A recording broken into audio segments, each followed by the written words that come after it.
Welcome students to session number 55 of chapter number 5, that is laws of motion. Today we are going to study a very important topic, that is a 3 marks question. That is, what is friction, explain its types. But today I am going to teach you only one type of friction, that is static friction. We will see dynamic kinetic friction into the next session. Clear? Starting with the very important topic of today's video, that is friction.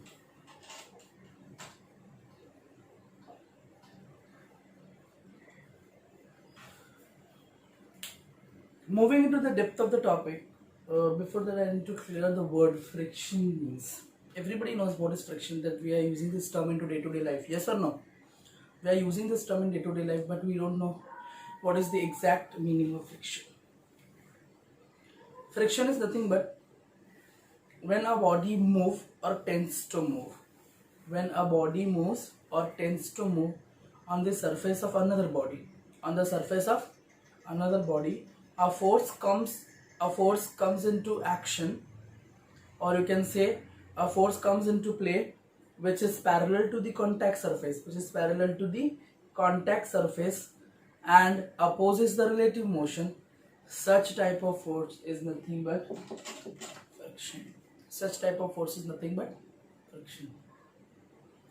You will able to, in short I can say that the force which comes into action when body moves on the surface of another body, which opposes the relative motion is known as friction. Clear? I'll give you one example. When the batsman hits the ball, what happens? The ball is to move certain distance, after that it comes to stop. Yes or no? It comes to stop. According to Newton's first law of motion, every body in the state of rest or in the state of motion will continue to be in the state of rest or in the motion unless and until acted upon by some external force. Here you will be able to see one thing, that when the batsman hits the ball used to move to infinite distance as per Newton's law of motion. But it does not happen. What happens? After some time the balls get stopped by covering some distance. The ball used to get stopped or comes to rest is the only reason, due to the reason friction. Because the ground provides a reaction, that is frictional force on the ball, which reduces the speed and ball comes to rest after some time covering some distance. This is why the speed of the ball decreases and ball comes to rest due to friction. If you are trying to roll a ball on a frictionless surface, what happens? The ball will continue to move to an infinite distance unless and until you provide an external force to stop its motion, to change its state of motion. Clear? 100%. Again I am repeating definition of friction. When a body moves or tends to move on the surface of another body, the force comes into play which is parallel to the contact surface and opposes the relative motion is known as friction. Clear? So let us write the definition for that. When a body moves or tends to move on the surface of another body,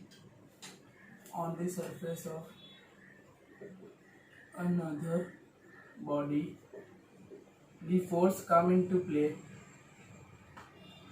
force comes into play which is parallel to the contact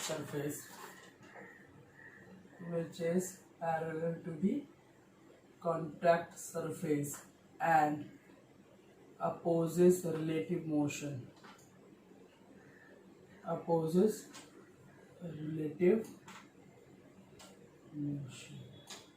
Clear? This is that force that comes into play is nothing but what? Friction. Hope it is clear perfectly. I will give you one example. Suppose a wooden block is lying on the floor. The floor is rough. The weight will always directed towards the earth. Yes or no? The weight will act downwards. If you are applying force on it, what happens? The block moves certain distance and will come to rest. If you are giving a gentle push to the block, if you are giving suppose these markers are lying on the surface, if I am giving a gentle push on these markers, what will happen? The markers are going to displace, are going to move for a certain distance and then again comes to rest. When these markers are coming to rest, as per Newton's first law, every body will continue to be in the state of rest or in the motion unless and until acted upon by some external force. The body will not going to change its state, either it is in the rest, will continue to be in the rest unless and until a force acts on it, or we are able to say, what we are able to say, yes, if the body is in motion, will continue in the motion unless and until acted upon by some external force. So here we will able to see that if I am applying gentle push on it, the body should move and continue to be in the motion only. But what happens, the marker moves certain distance and gets stopped. Here the markers are getting stopped due to friction, because there is opposing motion. There is opposing force which opposes the relative motion of the marker on the other surface. That's why the marker comes to rest, where your applied gentle push is being balanced by frictional force. You are applying gentle push and it is counterbalanced by frictional force. It's counterbalanced by, this is your applied gentle push and this is your counter frictional force, which what happens, which opposes your gentle push, and that's why what happens, the markers travel some distance and comes to rest. Hope it is clear perfectly, very well.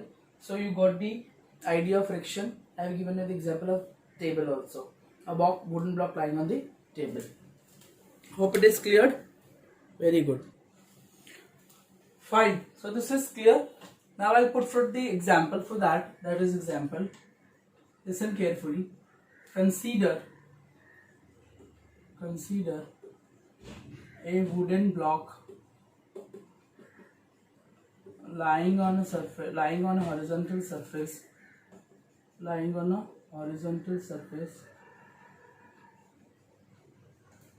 Apply a gentle push.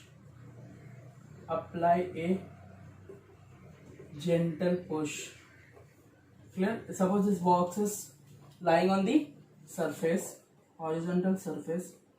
If we are applying push over here, gentle push. Clear?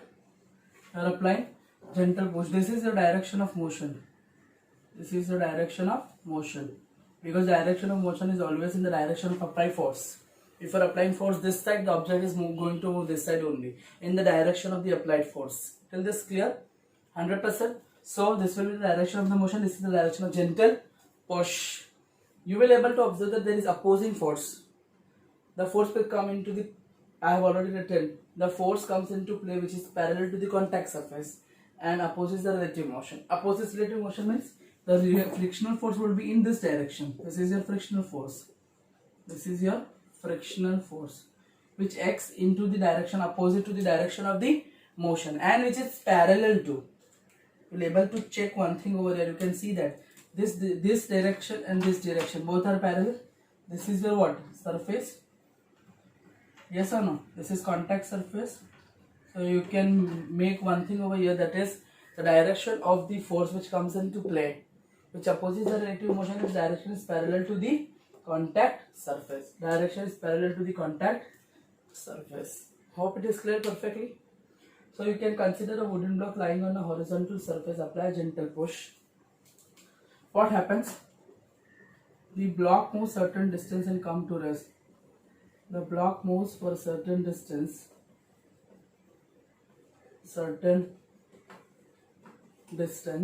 and comes to rest. According to Newton's second law of motion,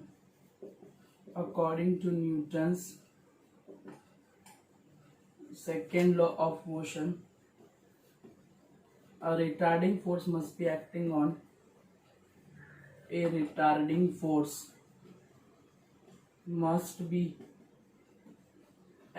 the block as it comes to rest. I have used one word over here, that is retarding force. Why have I used this word retarding force? Retarding force is exactly means that, what exactly it means, that the force that opposes the relative motion, that is only retarding motion. Yes or no? When we apply brakes, what happens? The vehicle cover certain distance and comes to rest? Yes or no? That retarding force, applying brake means what? We are applying retarding force. Negative acceleration, retardation or deacceleration. So what happens? A retarding force must be acting on the block. That is why it comes to rest. Otherwise it will continue in the uniform motion. Yes or no? I have written, according to Newton's law of motion, a retarding force must be acting on the blocks as it comes to rest. This force is tangential to the surface. Tangential to the surface means what? Tangential. Everybody knows what we mean by tangent. Yes or no? Ray passing through a single point. Tangential means it is acting here like this. Tangential, from the point of contact of the two bodies. So tangential to the surface and opposes the relative motion, relative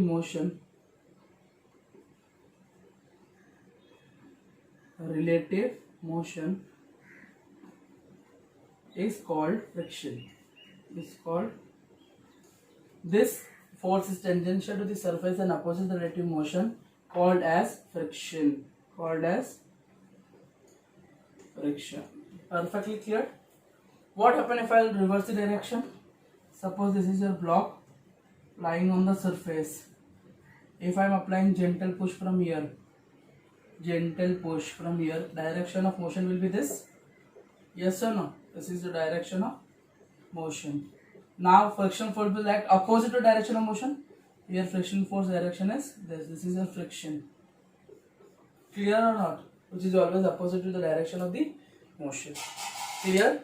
Again I am repeating the definition. When a body moves or tends to move on the surface of another body, then the force which comes into play, which is parallel to the contact surface and opposes the relative motion between the two objects, is called friction. 100% clear? Perfectly? Very good.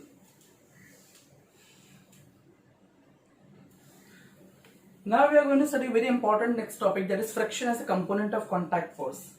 Friction as a component of contact force.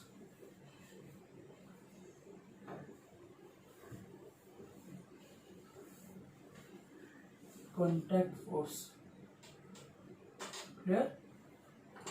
Now, how to show that friction is a component of a contact force? Now, before moving into the topic, I want to clear what is exactly contact force means. When two bodies comes in contact, the particles at the surface of the contacts exerts attractive force on each other. Again, I am repeating. When two bodies comes in contact, the attractive force is being exerted by the particles at the surface. Here you will be able to notice that the two bodies exert contact force on each other. Means this will exert force on this and this will exert force on this at the surface of contact. Clear? This mutual attractive force at the contact surface exerted by the particles of the two bodies which are in contact are always equal and opposite, obeying Newton's third law of motion. We know that what is Newton's third law of motion? Every action and reaction are equal and opposite. So if these two bodies, my two hands, are in contact with each other, what happens? The particles at the surface of this hand will exert the force on this, and the particles over here on the surface will exert attractive force over here. So when two bodies come in contact, you will be able to see that there is mutual attractive force acting between the particles at the contact surface.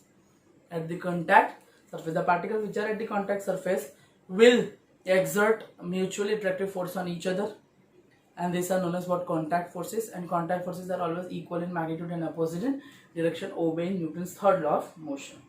Till this clear?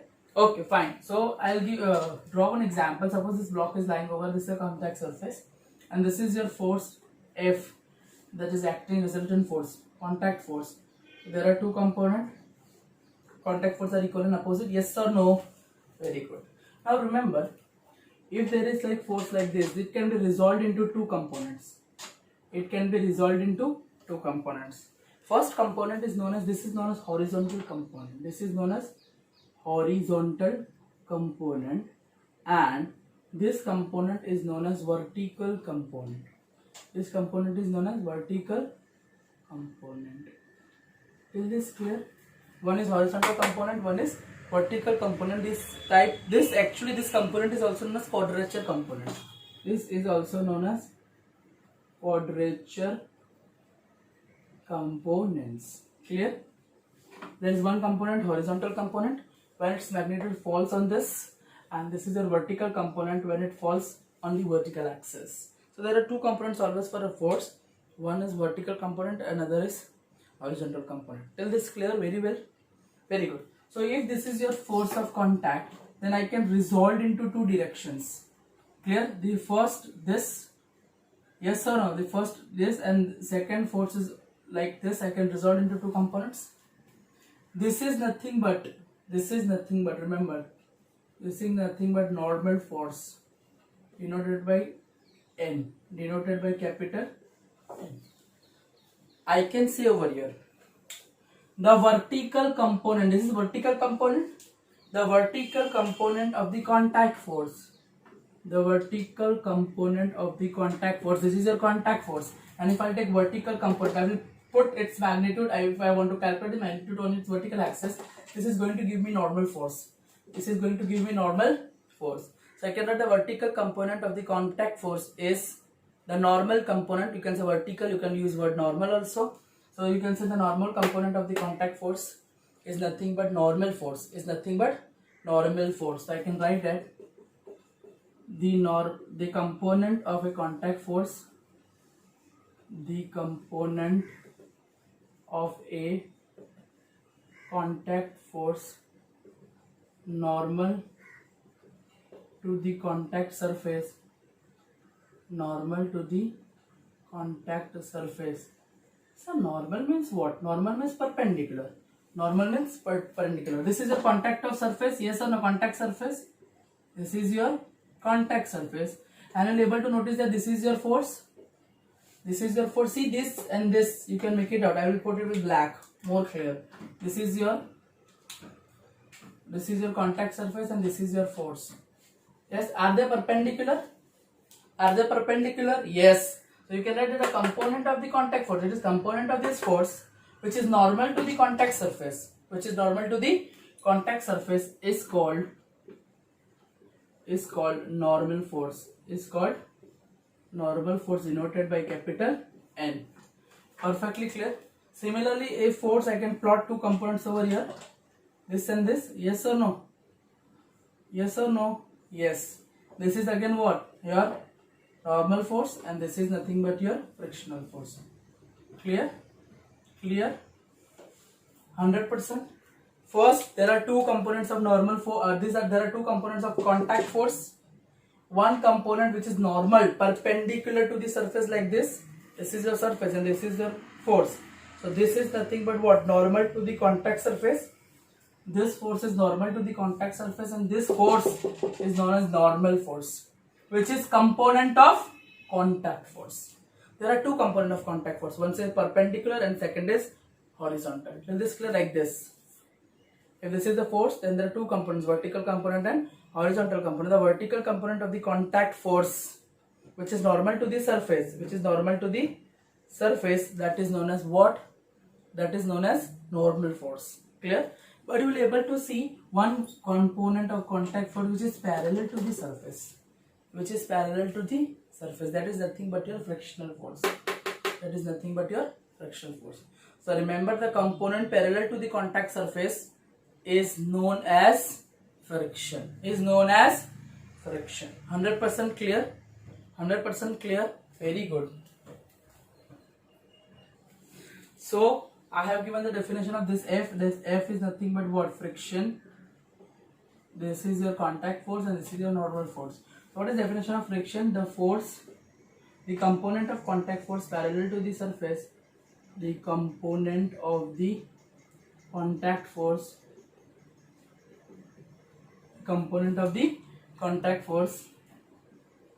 parallel to the contact surface,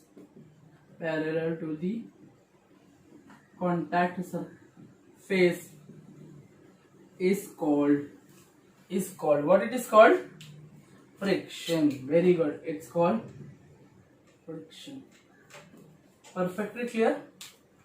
Very good. Now moving to the last topic of this video, that is static friction. That is static friction. Coming to another important, that is the last topic of this today's video, that is static friction. Static friction.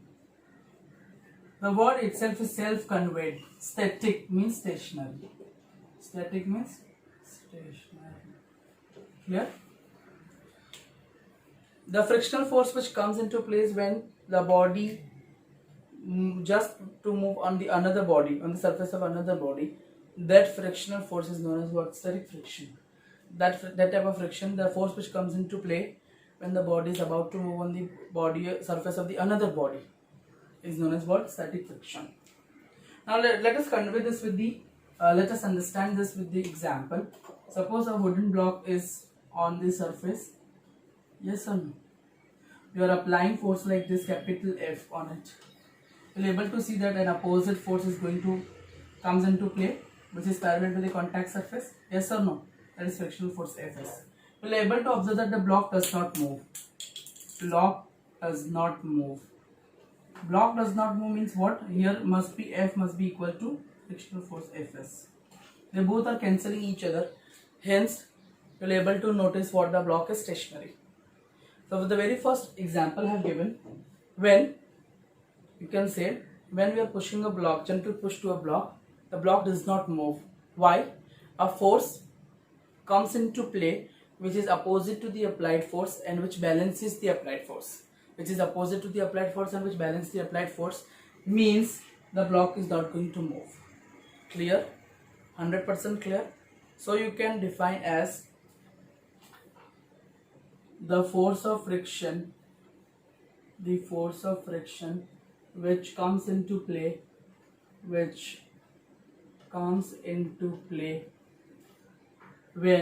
object moves on the surface of another object,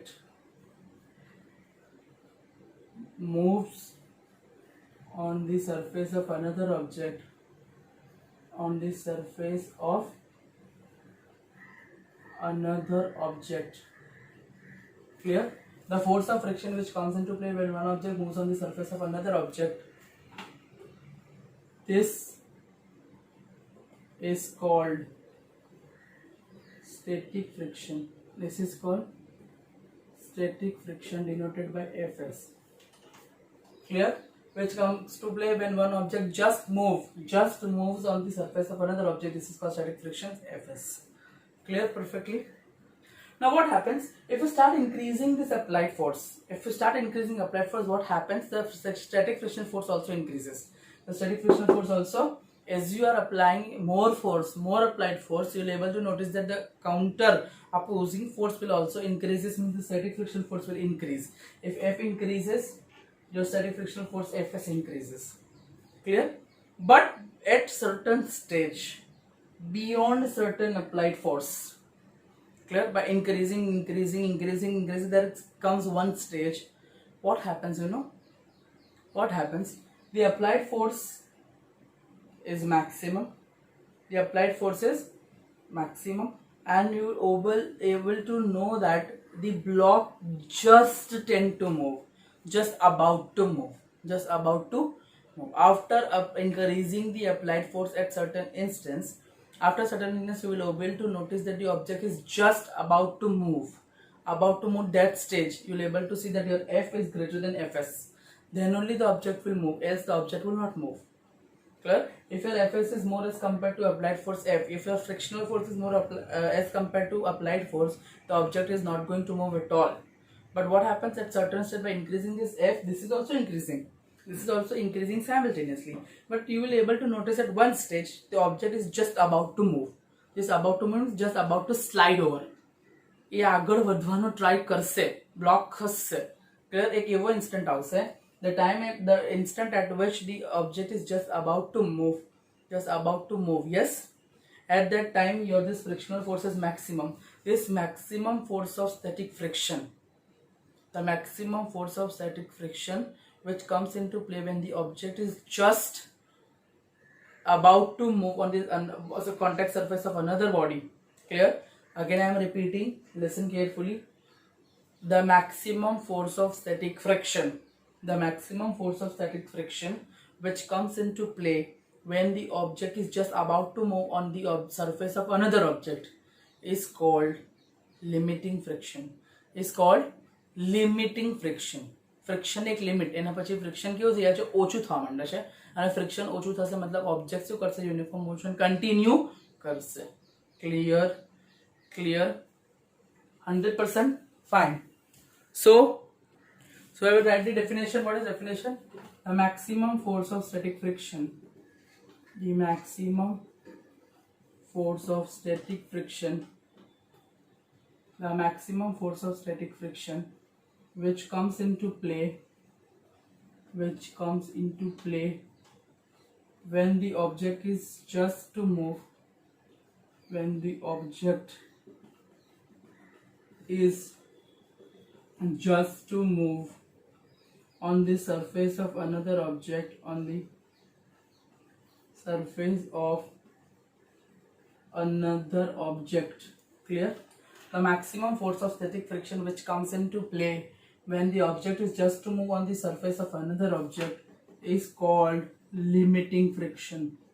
Is called limiting friction.